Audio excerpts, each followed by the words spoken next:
Elon Musk did not just build a truck. He built a truck that lets him quietly delete 22,000 pounds of accountability, and almost nobody outside a handful of engineers in Texas has noticed what that actually means. On August 7th, 2026, the Boring Company rolled out something called Liner Truck 3, and within hours, the internet had already decided it was a Tesla product, a driverless semi, a robot hauler that had somehow skipped past every regulator in America. None of that is quite right, and that gap between what people believe and what actually happened is exactly where this story lives. This is not a story about a truck. This is a story about who gets to call something autonomous, and why a company might want you to believe it is more magical than it actually is. Let's start with the number everyone is repeating, 22,000 plus pounds. That figure sounds like a payload rating you'd expect from a heavy-duty commercial rig, something that belongs on an interstate next to an 18-wheeler. But that number is not a towing capacity, and it is not a gross vehicle weight rating. It is the weight of concrete tunnel segments being carried inside a private underground work site. Picture moving furniture inside a warehouse versus driving that same furniture across state lines on a public highway. Those are two completely different jobs, two completely different sets of rules, and two completely different levels of risk. The Boring Company is doing the first one. The internet decided it was doing the second one. Now here is the part of the story that should actually make you sit up. The truck is described as having 0 drivers. Technically true, there is nobody sitting inside the cab, but the company's own announcement says the vehicle is remotely piloted from a facility in Texas called the Global Operations Control Center, and that each human pilot is responsible for controlling or monitoring more than 8 of these vehicles at once. That is not the disappearance of the driver. That is the relocation of the driver. Instead of one person in one seat, you now have one person in a control room quietly juggling 8 trucks at a time, like an air traffic controller for concrete. That is the golden fact buried in this entire announcement, and it is the one almost nobody is talking about. This is not proof that Tesla or the Boring Company solved autonomous driving. This is proof that they have built an entirely new labor structure, one where a single operator's attention gets split 8 ways across machines that used to each require their own dedicated human being. If that ratio holds and scales, you are not looking at the death of the truck driver. You are looking at the truck driver's job getting compressed, centralized, and moved into a windowless building in Texas where one person effectively does the work that used to belong to 8.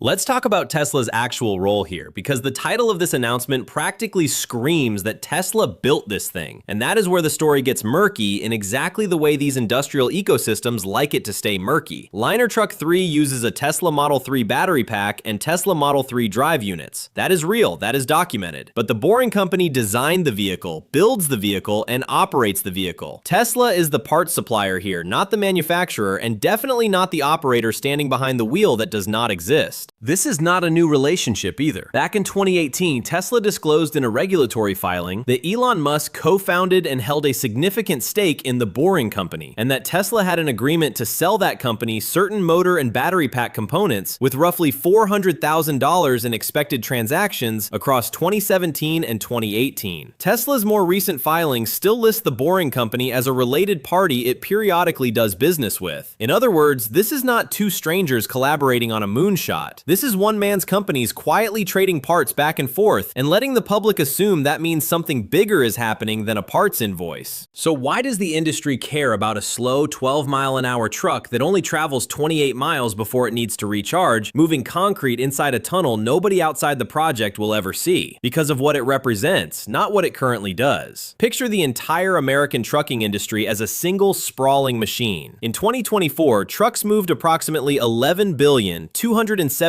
million tons of freight across the United States and generated close to $906 billion in freight revenue. Trucks handle roughly 72% of everything that gets physically moved across this country by weight. And behind all of that machinery sit approximately 3,580,000 professional drivers, each one earning a median annual wage of about $57,440, according to federal labor statistics, with roughly 237,000 job openings projected every single year through 2034. Now imagine even a small slice of that workforce shifting from behind the wheel into a control room, where one operator handles 8 vehicles instead of 1. You do not need full-blown robot trucks driving themselves across Texas highways to disrupt that economy. You just need the ratio of humans to trucks to change. That is the quiet threat hiding inside this announcement, and it has nothing to do with artificial intelligence taking over the wheel. It has everything to do with restructuring who gets paid, how many people get paid, and where those people physically sit while they do the job. Let's put this truck in its proper place next to the companies that are actually further ahead in the race everyone assumes Tesla just won. Aurora announced regular driverless customer deliveries between Dallas and Houston back in May of 2025 and said it had already completed more than 1,200 miles without a human driver behind the wheel at all. Not remotely piloting, not monitoring 8 vehicles at once, genuinely absent. Kodiak, working with a company called Atlas, announced in January of 2025 that 2 customer-owned trucks had completed 100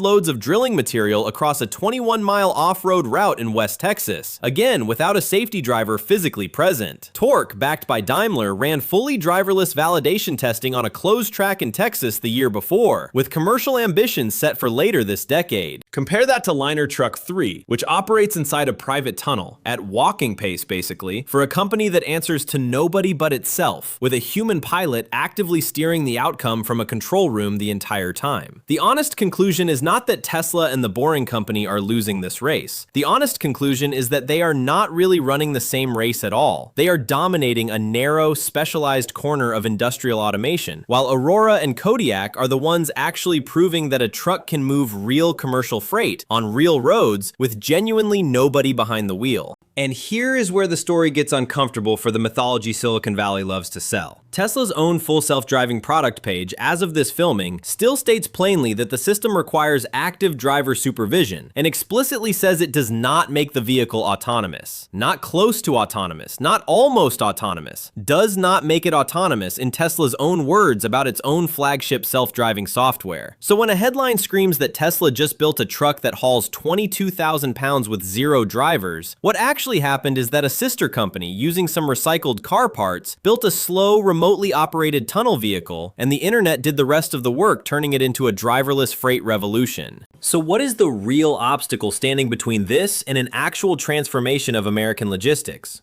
It is not one thing. It is a stack of things, and each one on its own is enough to stall the entire dream for years. Regulation is the first wall because a vehicle that is remotely piloted from Texas while physically operating on a public interstate in another state opens up a legal and liability nightmare that regulators have barely begun to define. Charging infrastructure is the second wall because 28 miles of range works fine inside a private tunnel, but it is a joke compared to the hundreds of miles a real freight route demands. Battery cost is the third wall because scaling remote piloted electric trucks to highway distances multiplies battery size, multiplies cost, and multiplies the very expense this whole industry is trying to escape. And trust, plain old human trust, might be the biggest wall of all, because logistics companies are conservative by nature, and convincing an entire industry to hand its freight over to a truck being watched by someone splitting attention 8 ways is a much harder sell than convincing tech journalists to write an exciting headline. Here's a question worth sitting with for a second, because it cuts right through the hype. If one remote pilot can genuinely and safely control 8 trucks at once, why stop at 8? Why not 16?